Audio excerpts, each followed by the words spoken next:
Chinese warship 551. This is Philippine Navy warship FF150. 我是享有主权豁免的中国军舰，我在所有沿岸国领海外的区域。 Mga kapamilya, pasado alas 12 ng hapon ngayong Biyernes nang mamataan ng barkong pandigma ng Pilipinas, itong BRP Jose Rizal FF150, ang isang PLA Navy o barkong pandigma ng China. 7 nautical miles ang layo mula rito sa ating lokasyon. Nakikita nyo po yung parang tuldok na yan. Yan yung PLA Navy 551. Nasa may layong 35 nautical miles southwest ng Capones Island sa Zambales, na pasok sa loob ng 200 nautical mile Philippines Exclusive Economic Zone. Ngayon nag-radio challenge itong barko ng Pilipinas dito sa PLA Navy. At ito po yung kanilang palitan. Chinese warship 551. This is Philippine Navy warship FF150.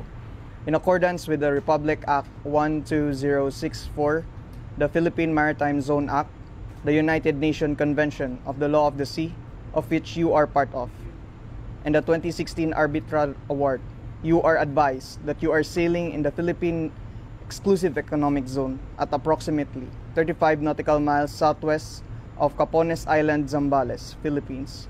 You do not possess the legal authority to conduct patrol in the Philippine Exclusive Economic Zone. Your illegal activities will be reported to the higher authorities. What is your intention? Over. 我是享有主权豁免的中国军舰，我在所有沿岸国领海外的区域进行合法军事行动。Philippine Navy warship 150. This is Chinese Navy warship 551. This is a Chinese warship that enjoys sovereign immunity. We are taking legal military operations beyond the territorial waters of all the littoral countries. Over. We usually do this activity sa mga Chinese Navy na pag na-detect po natin sila, una po talaga tayo mag-initiate ng challenges para malaman nila na sila ay nasa Philippine Exclusive Economic Zone at meron tayong pinangangawakang batas na sinusunod sa international law at Philippine Maritime Law.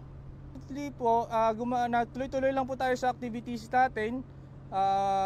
Yung pinaka-purpose naman po natin is ang interoperability with the US and Japan. So while monitoring yung mga activities nila, so far hindi naman po sila nakaka-affect ng